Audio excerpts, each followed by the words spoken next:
Module 2, Drafting and Negotiating the Deal.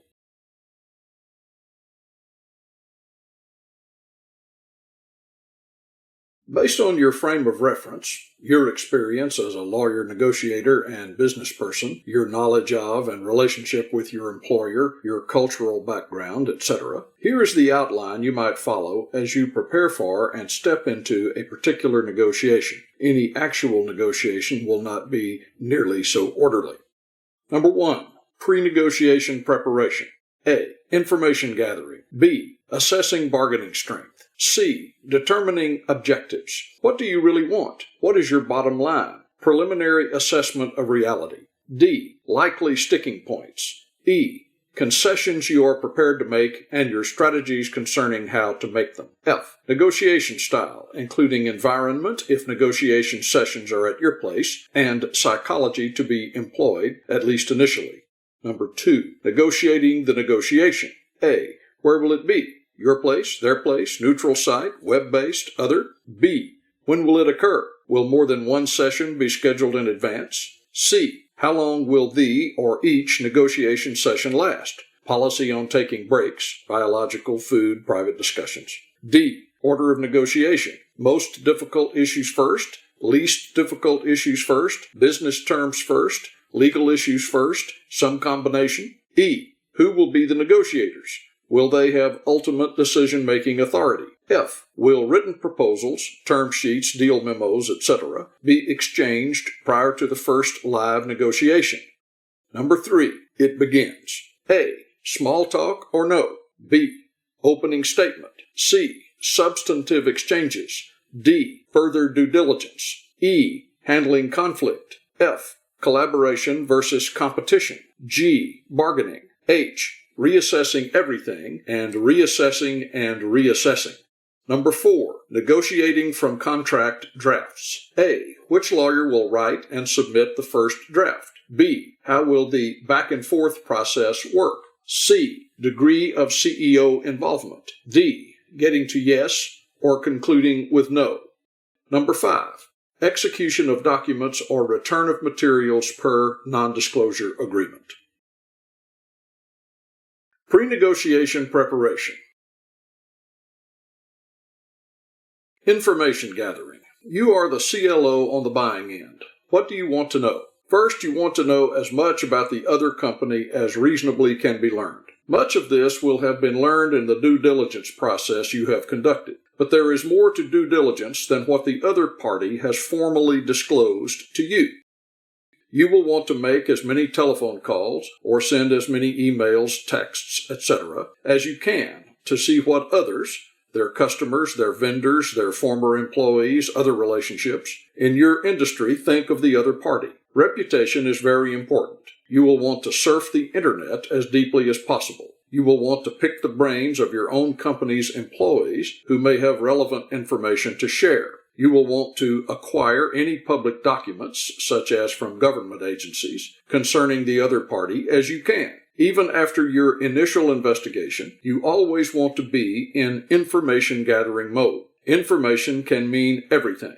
Additionally, you will want to know as much about the individual person you will be negotiating with as possible. How old is she? What is her life background? Where did she go to law school? What has been her legal career? How much significant negotiating experience does she have? You will want essentially these same questions answered about the other party's CEO, as obviously he will be an integral part of the negotiation as well.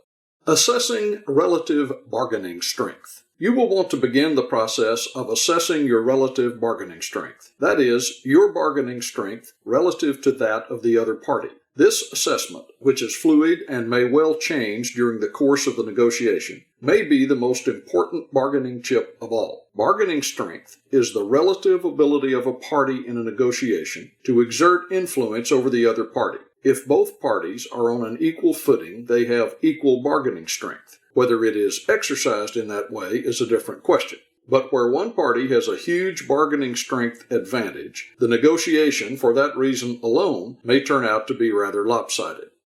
In a business-to-business transaction, the greatest difference in bargaining strength usually has to do with sheer size. There are many other factors, however, that contribute to the idea of bargaining strength, such as the need one side may have, or not have, as the case may be, in consummating the transaction, the number and quality of alternatives to the proposed transaction one side has that the other side does not or may not have, and the current state of the market or industry to which the proposed transaction relates. Determining objectives. What do you really want? What is your bottom line? Preliminary assessment of reality. It is a very serious mistake not to know what you want, what your bottom line is, and how you think you might end up in the actual negotiation before the negotiation begins. Based on serious research, you should set a goal that is probably slightly too high to reach. In the case of buying, usually meaning a relatively low purchase price. You also should firmly set a purchase price that you would not exceed under any circumstances. Finally, you should give considerable thought to what reasonably could be considered a fair price given all the circumstances. Fair market value, by the way, is defined simply as the price one will pay that the other side will accept, or vice versa. Likely sticking points. To the extent you can identify such issues preliminarily, they likely will be on your side of the equation, not theirs. For instance, for reasons the other side does not need to know, you may need to close this transaction, if it is to be closed at all, by a date certain. This may be because you no longer will have certain cash reserves available, or for any other number of reasons. One of the reasons you want likely sticking points to be preliminarily known to you is that you may need to address them as early as possible in the negotiation and obtain a commitment, whether contractual or not, that such issues have been agreed upon. Concessions you are prepared to make and your strategies concerning how to make them. One truism in negotiating is that never should you give on an issue in a negotiation unless you get something in return. Therefore, good negotiators always have a number of items in the proposed transaction that they are willing to bargain away because they know they are very unlikely to end up with them. These items should not be too ridiculous, as the other side likely will not fall for that. So when the other side says no to a certain item you want, you can give that up, but only in return for the other side giving up an item of relatively equal value or letting you have another controversial item you want. Of course, if they are playing the same game, all of this may mean very little. Another value to this game of including such items in your original proposal is that you actually may end up obtaining one or more of these things. Negotiation style, including environment if negotiation sessions are at your place, and psychology to be employed, at least initially. Based on your information gathering and on discussions with your CEO, you should have a negotiation style in mind before negotiations begin. The style might be downright hostile at the one extreme, or extremely friendly and cooperative at the other extreme. Usually, you probably would want to be somewhere in between, say, friendly but firm. If the negotiation is to be conducted at your place, or at a place you control, do you want the other side to feel warm and fuzzy, or at least slightly uncomfortable? There is a strategy to each, to be determined, again, by your information gathering. There are many psychologies to negotiating, such as playing on the other side's emotions in various ways, or engaging with your CEO in good cop, bad cop role-playing, or acting irrationally and abruptly, though temporarily, leaving the negotiation site, or making yourself appear dumb, to lead the other side to the false conclusion that they will be able to get over on you, or using other psychological methods to lull the other side into a false sense of security. There are simply too many to mention, but the main caveat is that to engage in such game playing, the negotiator should be quite skilled, lest she end up with that proverbial egg on her face. Negotiating the negotiation.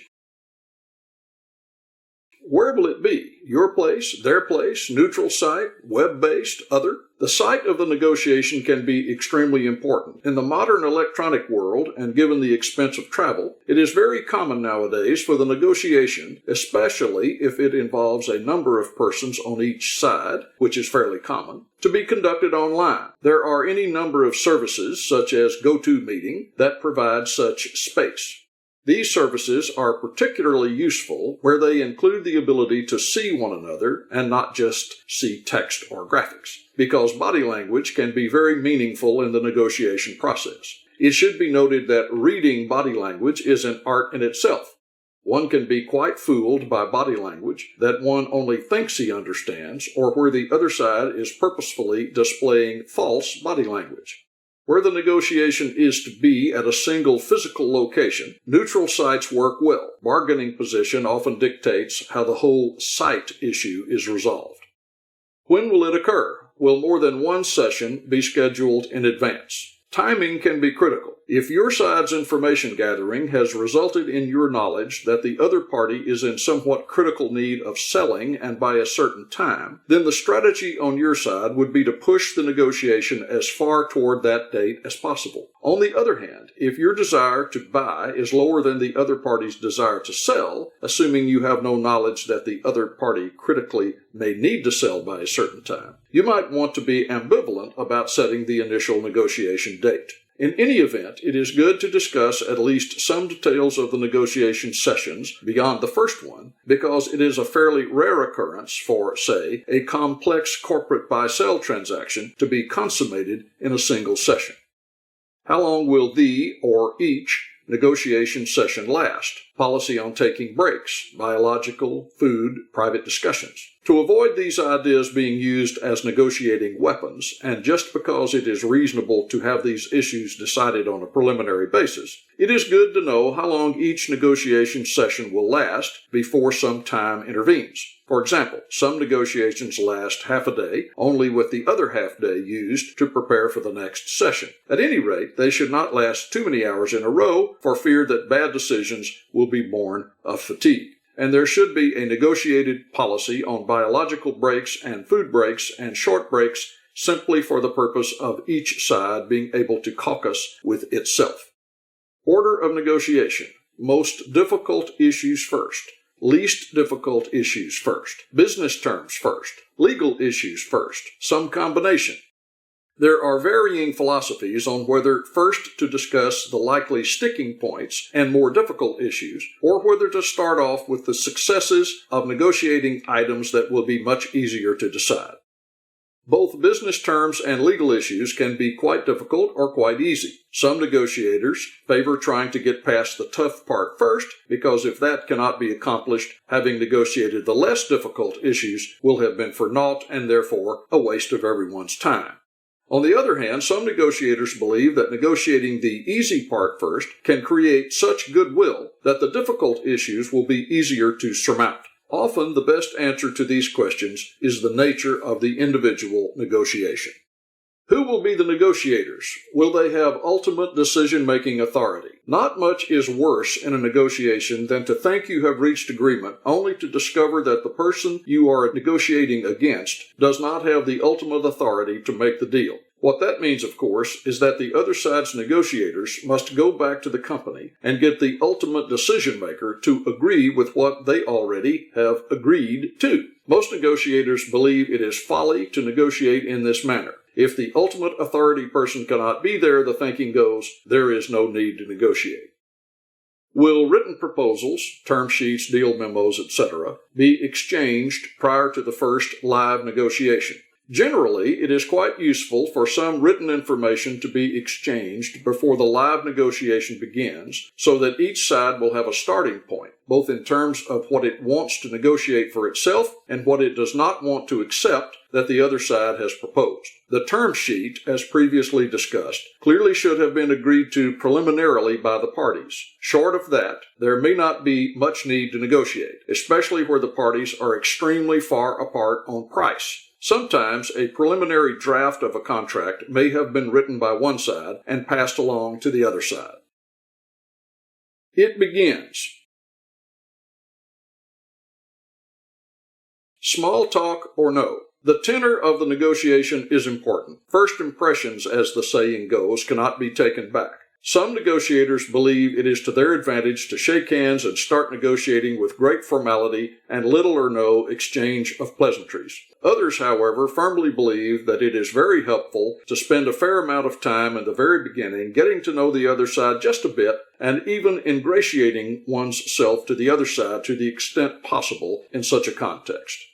Opening statement. Sometimes, perhaps after some small talk, each side will deliver what might be called an opening statement, not to be confused with the opening statement in a trial. This is just a way for each party to set forth to the other side in very broad terms what it hopes to accomplish, and perhaps even why it is interested in consummating the potential transaction. This, too, could be thought of as small talk, because generally it is not meant to be substantive as to the transaction itself. Substantive exchanges. Everything to this point has led us to the real meat of the situation, the discussion of the substantive issues. If the tough ones are to be discussed first, often one side will bring one up and then the other side will bring one up, going back and forth through such issues. It is very unlikely that all these issues will be decided the first time they are discussed. Someone on both sides is tasked with note-taking. In some situations, the parties agree to the recording of each negotiation session so that, in addition to preservation, reference can be made to the recorded discussions in coming back to a particular issue not actually agreed upon the first time through. As discussed below, at some point, the proposed transaction will begin to be reduced to writing.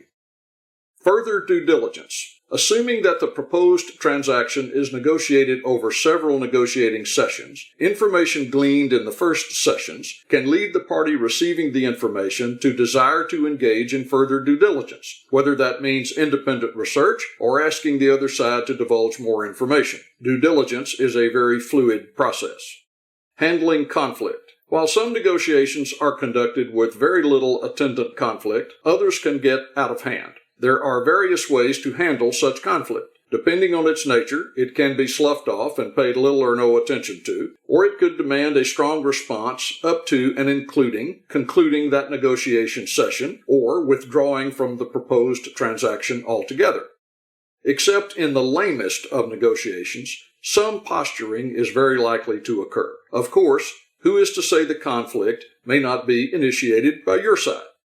Collaboration versus competition. If the value of the proposed transaction is relatively minor, the negotiation process often is quite collaborative and therefore relatively easily accomplished. As the value of the proposed transaction rises, the negotiation usually becomes far less collaborative and far more competitive. In other words, where the stakes are high, so is the difficulty of getting a deal done.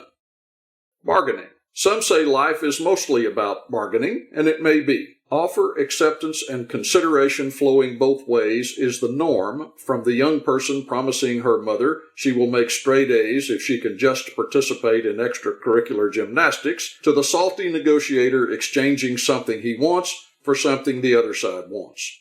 Bargaining may have some science to it, but bargaining mainly is an art. Becoming a really good bargainer requires the acquisition of wisdom, and wisdom is acquired only through age and experience, often aided by education and mentoring. Reassessing everything, and reassessing and reassessing. As the negotiation continues, the negotiators should begin to get a big picture view. How are they doing? Is the negotiation coming out as they expected? Are they, say, not reaching the zenith of the transaction, but achieving reasonably more than their bottom line position? Or is that not the case at all? Under any circumstances, and especially before all the really important items are bargained for, negotiators should step back and look at how the negotiating has gone, how it is likely to go from there, and what can be done to reach desired goals. This must be done almost constantly. Negotiating from contract drafts. Which lawyer will write and submit the first draft? Though there is no hard and fast rule on when a proposed contract will be introduced into the negotiation process, a threshold question concerning it, and an extremely important question, is who will be the drafter. Unless a negotiator wants the initial drafting process to be at the financial expense of the other side, negotiators almost always want to author the agreement because there can be great advantage to that. For example, some drafters are just hands down better drafters than others. While there is well-settled law that posits that contracts are to be strictly construed against the drafter, virtually all sophisticated contracts either contain a provision to the effect that the agreement was mutually drafted, whether it actually was or not, or it is clear from the negotiation circumstances that the agreement was not drafted by a single party and then simply agreed to by the other side. How will the back and forth process work? Generally, the back and forth process works by electronic transmission of the draft agreement from the initial drafter to the other side, with the receiving side then marking it up electronically. Given the sophistication of word processing software in this regard, this process has become the norm, and it generally works very well. It is often the case that this process takes as long or longer than the live negotiation process. Very often, many of the provisions proposed by one side or the other to be in the final agreement never were discussed during the live negotiations. The drafting process is where the agreement goes from 60,000 feet into the weeds. It is true that the devil is in the details. It is not at all uncommon for protracted negotiations to completely fall apart over boilerplate issues, such as where a lawsuit relating to or arising out of the transaction is required to be filed. Degree of CEO involvement.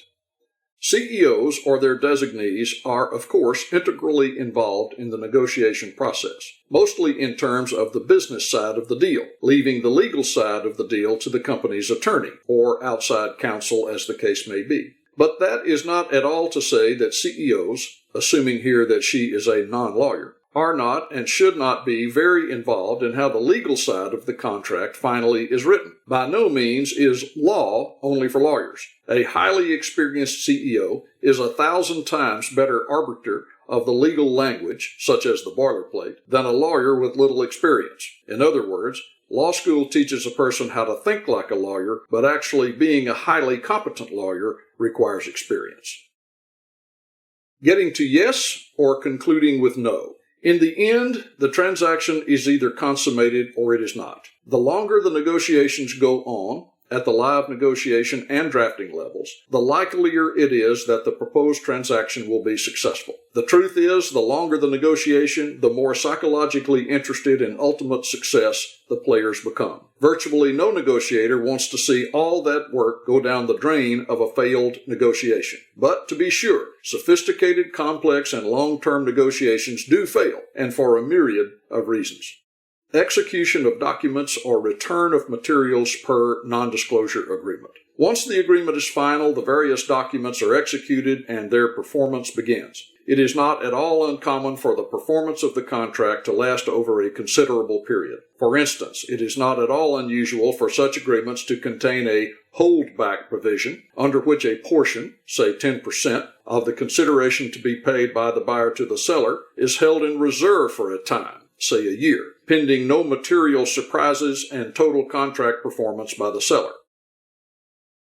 Should the proposed transaction fail, the parties then, pursuant to the non-disclosure document that started the entire process, must return or sometimes destroy all the documents it acquired through the due diligence process from the putative seller, keeping no copies, and otherwise, again pursuant to the agreement, refrain from disclosing to others or using to its competitive advantage information it acquired by virtue of the proposed transaction and the negotiation process, though realistically it is difficult for the putative buyer simply to forget everything that was learned.